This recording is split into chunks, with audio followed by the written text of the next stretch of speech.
So okay, let us ask them what clinical findings would you expect here? This is a very very typical patient which is given in exam. You know, long case, short case, spot case, all kinds of things. This is the most, yes, the easiest patient in medicine. Yeah, no, it will come automatically. You can put it out. Yeah, but what about the X-ray you wanted to see? Yeah, it's there. Ah, yes, yes. So, yeah, can you tell us what kind of findings would you expect here? Or do you want Dr. Vinay to tell you the findings?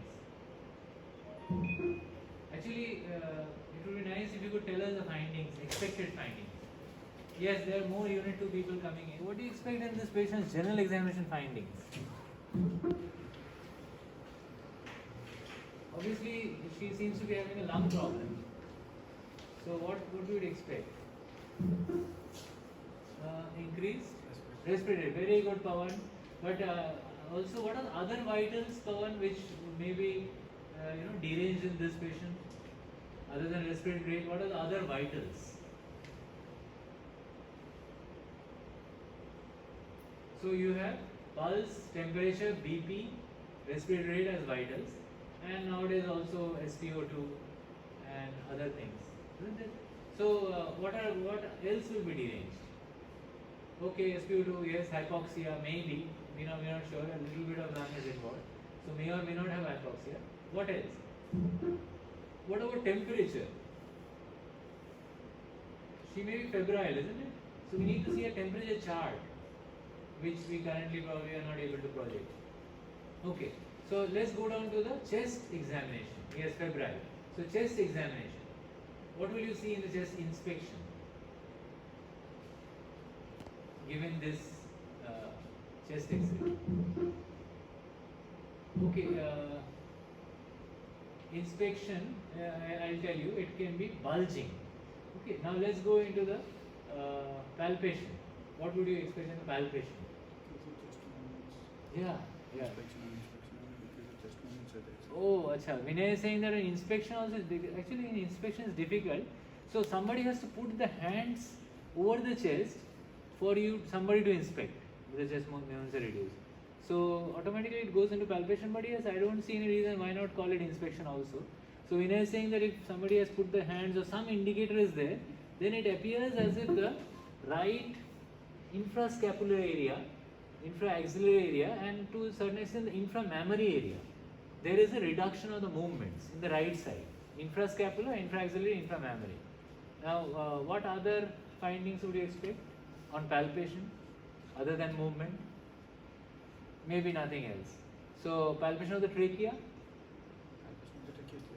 It is in the central region. Why is the mediastinum not shifted? Actually, whatever mediastinal shift will happen in the lower mediastinum, if at all. If it's a massive problem, then the upper mediastinum will also shift. But it doesn't seem to be a massive thing. So it's only the upper mediastinum has not shifted. The trachea is in its place. Even the lower mediastinum has not shifted. So how will you check the lower mediastinum? By looking at the apex beat. That is an important part of palpation of the respiratory system also here, because that tells you about the lower mediastinum.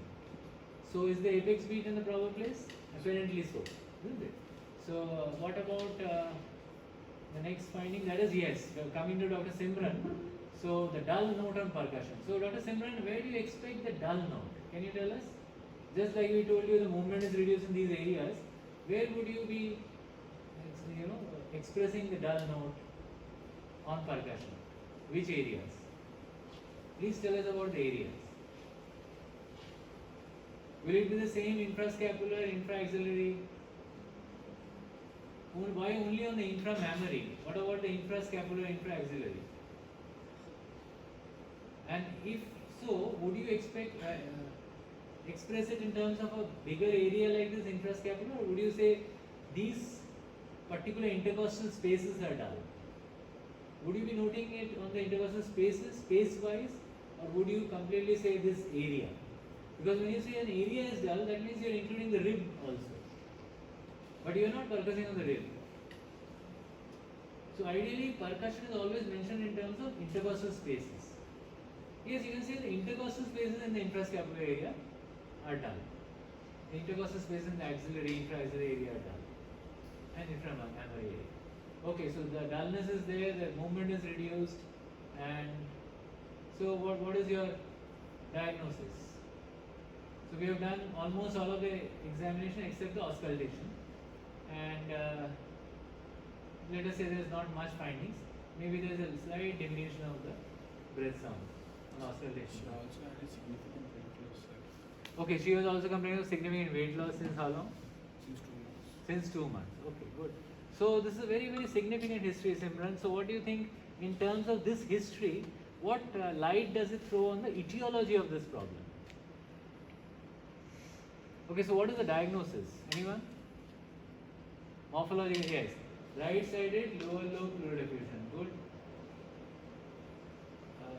Very good. They are typing very fast. So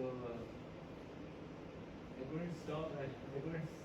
I stopped at diagnosis and they are already given the diagnosis. Okay, so right side is the fluid effusion in the lobe. Yeah, but yeah, it's the right-sided fluid effusion around the lower lobe. Yes, maybe you're right. Okay. So what is the etiology?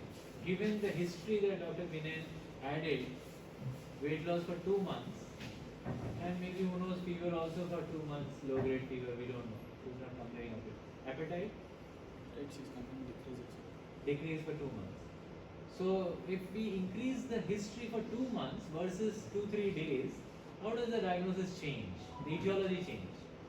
I mean, the morphologic diagnosis will not change. Whatever you have mentioned is the anatomical, pathological diagnosis. But what is the etiologic diagnosis here? So what are the possible etiologic diagnoses? What are the possible etiologic diagnoses for any disease in medicine? So we start with the infection. In infection we have virus, fungus, protozoa, bacteria.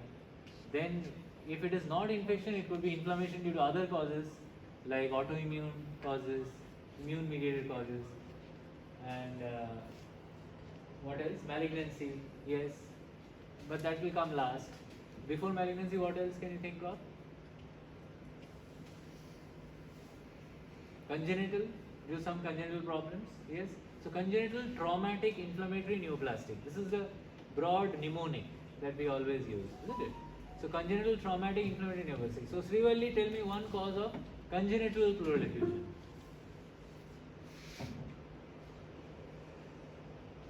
Their name starts with M. Sorry. No, it doesn't start with M. What is that? What is the name of that person? Congenital lymphedema. It starts with M. Yeah, right.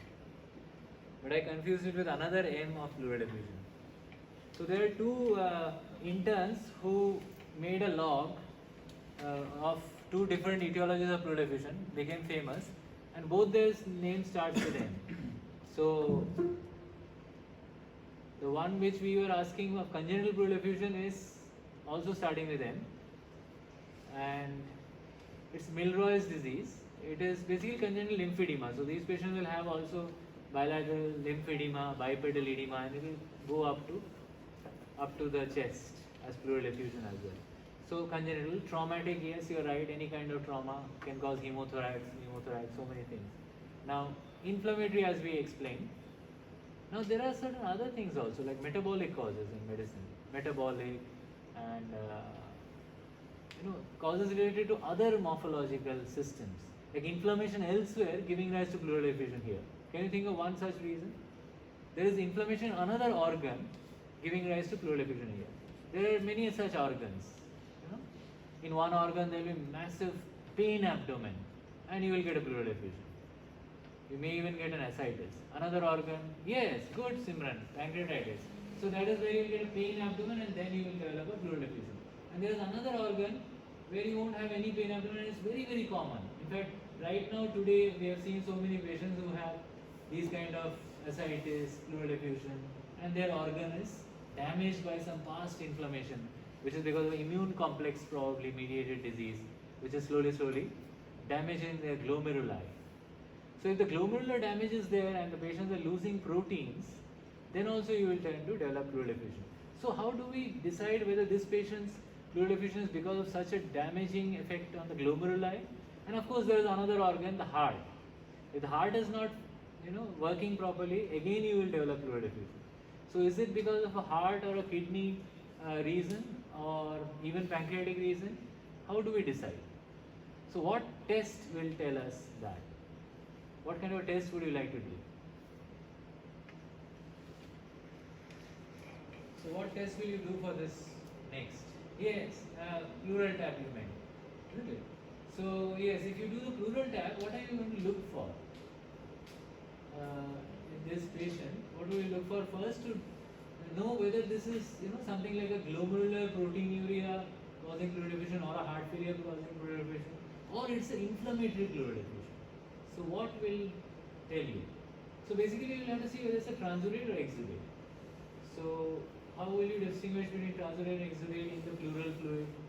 What are the biochemical molecules that you look for, and how do you really estimate them? The second question is a tough biochemistry question. Okay. Protein content is high in exudate, and how do we measure that protein content? Because if you see only the pleural protein, that it might be fallaciously high sometimes. So what else do you have to see? You have to see the blood protein also, and you have to see the pleural fluid and serum protein ratio. So what would it be to call it exudate versus transurate? What should be the ratio?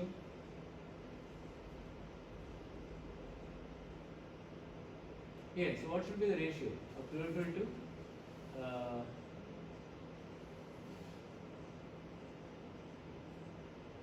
pleural fluid protein and serum protein? What should be the ratio? And what else will you see? What other chemical or molecule will you see? Look for. So the interns know this very well because they are sending these all the time. They are collecting the reports. Yes, LDH also. So pleural fluid protein and pleural serum protein ratio and LDH ratio. How much will they be? More than 0.6, more than 0.5, isn't it? So here, what is the pleural fluid ratio? We have not tapped this patient because when we saw the ultrasound, it showed very minimal fluid, which is very odd. Looking at so much of fluid in the X-ray, this looks as if it is a lot of fluid. So that's odd. That it has a consolidation type of changes. So they are saying